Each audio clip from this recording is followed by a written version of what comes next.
warahmatullahi wabarakatuh.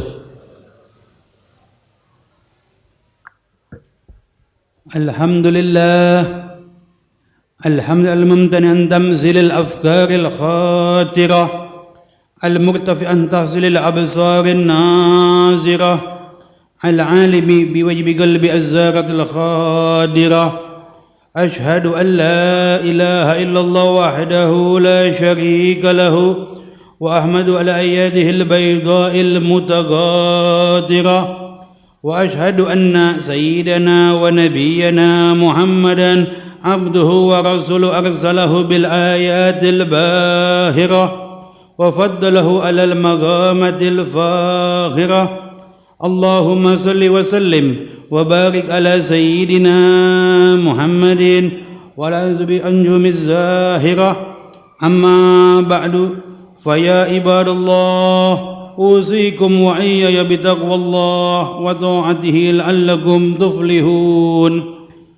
Ma'asyiral muslimin, jamaah Jumat Masjid Jami As-Sa'adah, pertama-tama marilah di hari Jumat yang mulia ini kita sama-sama berwasiat kepada diri kita masing-masing agar kita dapat selalu senantiasa meningkatkan iman dan takwa kita kepada Allah Jalla Jalaluh. Sebab dengan bekal iman dan takwa itulah manusia akan mendapat keselamatan baik hidup di dunia maupun di akhirat kelak nanti. Salawat dan salam marilah selalu senantiasa kita sampaikan kepada baginda kita Nabi Muhammad sallallahu alaihi wasallam beserta para keluarganya, sahabatnya dan pengikutnya hingga yaumil qiyamah.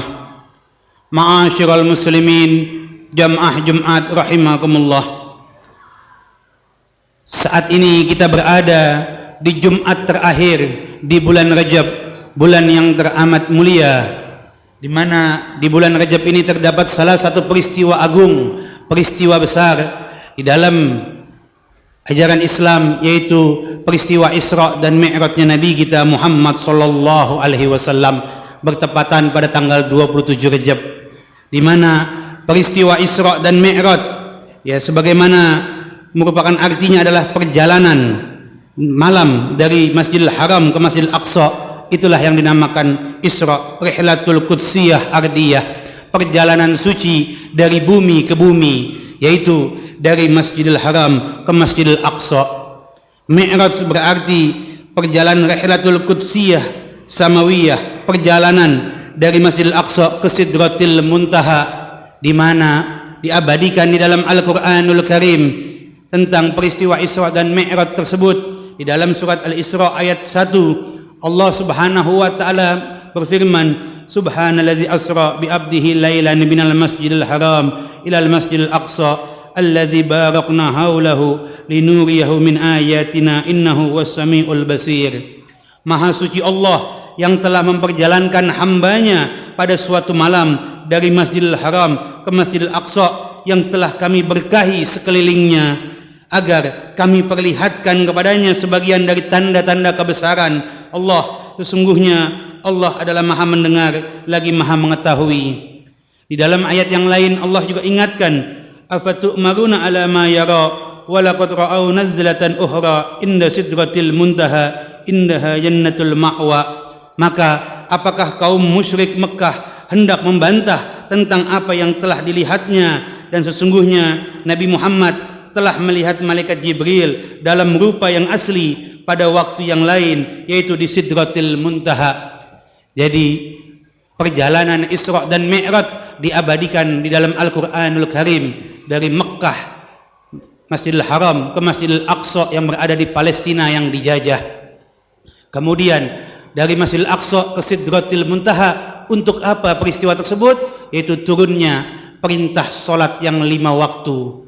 Karena itu salah satu hikmah yang kita ambil ibrah pelajaran dari Isra dan Mi'raj Nabi Muhammad adalah tentang peristiwa turunnya perintah salat yang 5 waktu, di mana salat merupakan pondasi yang penting di dalam ajaran Islam. Bahkan Nabi kita Muhammad sallallahu alaihi wasallam bersabda di dalam hadisnya, awwalu ma yuhasabu bihil abdi yaumal qiyamah as-shalah. yang yaitu Nabi Muhammad SAW bersabda, yaitu yang paling utama dihisab seseorang pada hari kiamat nanti adalah solatnya. Karena itu tanya diri kita masing-masing, bagaimana solat kita sampai saat ini? Apakah kita sudah menjalankan solat yang 5 waktu, ataukah kita masih bolong-bolong solatnya? Apakah sudah benar kita berjanji, Qul inna solati wa nusuki wa mahyaya wa mamati lillahi rabbil alamin. Hidup kita, mati kita hanyalah untuk Allah. Ketika Allah menurunkan perintah solat, bagaimana solat kita? Sedangkan dalam hadis Nabi tadi dikatakan, yang pertama dihisab di yaumil kiamah nanti solat kita. Makanya di dalam hadis tadi dikatakan, fa in solahat solahal sa'iru amalih wa in fasadat fasadat sa'iru amalih. Barang siapa yang baik solatnya, maka akan baik amalnya. Tetapi apabila rusak solatnya, maka amalnya pun juga akan rusak. Mudah-mudahan solat kita merupakan tanha anil fahsya'i wal munkar, dapat mencegah perbuatan keji dan mungkar, dan akan memperbaiki kualitas hidup kita. Makanya kalau mau doa kita diijabah, dikabulkan oleh Allah, kalau mau hidup kita bertambah baik, perbaiki solat kita. Percuma kita bermunajat sepanjang malam, sebanyak-banyaknya berzikir, tapi kalau solatnya tidak baik, maka tidak akan baik juga amal perbuatan kita. Makanya yang pertama, perbaiki solat kita. Insya Allah solat kita baik, segala amal perbuatannya akan baik dan akan berdampak terhadap kehidupan kita yang lainnya. Allah subhanahu wa ta'ala mengingatkan kepada kita, wa'mur ahlaka bis solah wastabir alaiha, dan perintahkanlah kepada keluargamu agar mendirikan solat dan bersabarlah kamu di dalam mengerjakannya. Karena itu, setelah kita sudah memperbaiki kualitas solat kita, jamaah yang hadir di sini mayoritas kepala keluarga, ingatkan anak-anaknya, ingatkan istri-istrinya agar dapat melaksanakan perintah solat, agar rumah tangganya diberi keberkahan oleh Allah subhanahu wa ta'ala. Ma'asyiral muslimin, jamaah Jumat yang dimuliakan Allah, inilah salah satu peristiwa hikmah yang besar di dalam Isra dan Mi'raj, yaitu turunnya perintah solat. Dan yang kedua, hikmah yang besar di dalam peristiwa Isra dan Mi'raj adalah al-yaqin, keyakinan kita kepada Allah subhanahu wa ta'ala, di mana pada saat peristiwa Isra dan Mi'raj banyak saat itu yang ragu dengan peristiwa Isra dan Mi'raj, bagaimana Nabi dalam satu malam bisa berpergian dari Masjidil Haram ke Masjidil Aqsa sampai ke Sidratil Muntaha. Makanya peristiwa Isra dan Mi'raj harus dibarengi dengan keyakinan kita, kemantapan kita dalam memeluk ajaran Islam, yakin terhadap Allah subhanahu wa ta'ala, yakin akan kebesaran daripada Nabi kita Muhammad SAW, yang Allah berikan mukjizat kepada Nabi Muhammad berupa turunnya Al-Quran, berupa keistimewaan al-khasais, kekhususan bagaimana untuk Nabi Muhammad ketika melaksanakan peristiwa Isra dan Mi'raj. Saat itu orang tidak ada yang percaya bagaimana Nabi bisa berpergian dari Masjidil Haram ke Masjidil Aqsa sampai ke Sidratil Muntaha, karena belum ada teknologi mungkin seperti sekarang, pesawat atau yang lainnya. Saat itu sahabat Nabi Sayyidina Abi Bakar Siddiq termasuk orang yang mempercayai peristiwa tersebut, makanya dijuluki beliau As-Siddiq, orang yang mempercayai daripada perjalanan Nabi Muhammad SAW. Karena itu keyakinan kita harus mantap. Di dalam peristiwa Isra dan Mi'raj adalah diuji keyakinan kita. Wa'bud rabbaka hatta ya'tiyakal yaqin, sembahlah Allah sampai kamu yakin. Dalam hadis Nabi diriwayatkan, ma'u'tiyat ummatun minal yaqin afdala mimma u'tiyat ummati. Tidak diberikan suatu keyakinan, suatu kemantapan yang paling afdol kecuali keyakinan yang diberikan umat Nabi Muhammad SAW berupa turunnya Al-Quran dan Nabi kita Muhammad SAW. Mudah-mudahan kita yang hadir di masjid ini menjadi orang-orang yang yakin akan kebesaran ajaran agama Allah, akan peristiwa Isra dan Mi'raj, agar akidah kita, tauhid kita makin mantap untuk memeluk agama Islam, bukan menjadi orang yang ragu atau bahkan tidak yakin terhadap kebesaran agama Islam. Jadi hikmah yang teramat besar dari peristiwa Isra dan Mi'raj, yang pertama adalah keyakinan kita terhadap Allah subhanahu wa ta'ala, terhadap ajaran Islam. Yang kedua, turunnya perintah solat, di mana solat merupakan tiang agama kita. Dan solat ini untuk kita laksanakan ada juga salah satu prosesnya, yaitu adanya azan. panggilan azan, di mana saat ini muncul polemik, ada orang yang dengan gampang mengibaratkan azan dengan gonggongan anjing, na'udzubillah. Itu keluar dari mulut orang munafik, orang yang tidak yakin terhadap ajaran Islam, padahal sudah jelas di dalam hadis Nabi kita Muhammad sallallahu alaihi wasallam dan di dalam perintah kita ketika Sayyidina Bilal, sahabat Nabi, diutus oleh Nabi untuk mengumandangkan azan sampai naik ke atas dengan tujuan apa? Agar semua orang saat itu di kota Madinah bisa mendengar seruan panggilan sholat. Makanya aneh kalau ada orang Islam yang anti, yang alergi terhadap suara azan, baik dengan speaker maupun tidak. Ini tidak mungkin keluar dari mulut kecuali orang-orang yang hatinya lemah, imannya lemah, alias orang munafik yang muncul bisa seperti itu. Na'udzubillah, summa na'udzubillah. Karena itu untuk pengurus masjid dan musola, jangan gentar, jangan takut kumandangkan azan sebagaimana Bilal bin Rabah mengumandangkan azan. Saat itu disuruh oleh Rasulullah, kita tidak takut. Kalau orang-orang munafik begitu lantang menghina ajaran Islam, begitu enteng melemahkan syiar agama Allah, kita sebagai umat Islam harus wajib dan lantang mensuarakan syiar agama Allah, tidak perlu takut. Buat apa kita takut terhadap itu? Mati hanya sekali.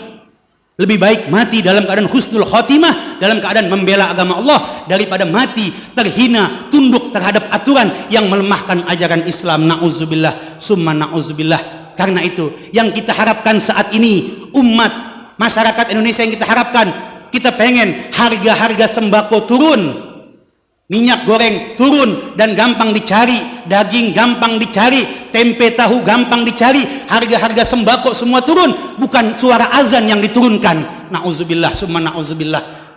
Yang kita harapkan adalah turunnya kebutuhan pokok agar umat dan masyarakat dapat hidup makmur di negeri Republik Indonesia ini, bukan suara azan yang diturunkan dan dikecilkan volumenya. Na'udzubillah, summa na'udzubillah. Illa man atallaha biqalbin salim. Ketika menghadap Allah, kita harus keluar dari hati kita yang bersih menghadap Allah dengan asyhadu alla ilaha illallah wa asyhadu anna Muhammad Rasulullah. Kita bersaksi bahwa tidak ada Tuhan kecuali Allah dan Nabi Muhammad SAW. Ini harus keluar dari hati orang-orang yang beriman, bukan hati dari orang-orang munafik yang alergi terhadap syariat Islam. Na'udzubillah, summa na'udzubillah. Mudah-mudahan ini memantapkan tauhid dan akidah kita agar kita yakin terhadap ajaran Islam. Barakallahu walakum fil Qur'anil azim wa nafa'ani wa iyyakum bima fihi minal ayati wa zikril hakim wa taqabbala minni wa minkum tilawatahu innahu samiul alim. Aqulu qawli hadza wa astaghfirullahal azim li wa lakum wa lisairil muslimina wal muslimat wal mu'minina wal mu'minat fastaghfiruhu innahu wal ghafurur rahim. Allahumma salli ala sayyidina Muhammad wa ala سيدنا محمد. الحمد لله حمدا كثيرا كما أمر وأشهد أن لا إله وحده لا شريك له إقرارا بربة ورغما لمن جهد به وكفر وأشهد أن سيدنا محمدا عبده ورسوله سيد البشر. اللهم فصل وسلم على سيدنا محمد مصاب بنظر ومن يوم المحشر. أما بعد فيا أيها الناس اتقوا الله فيما أمر وانتهوا عما نهى عنه وحذر واعلموا أن الله تبارك وتعالى أمركم بأمر بدأ فيه بنفسه وسنى بملائكة المسبحة بقدسه فقال تعالى إن الله وملائكته يصلون على النبي يا أيها الذين آمنوا صلوا عليه وسلموا تسليما.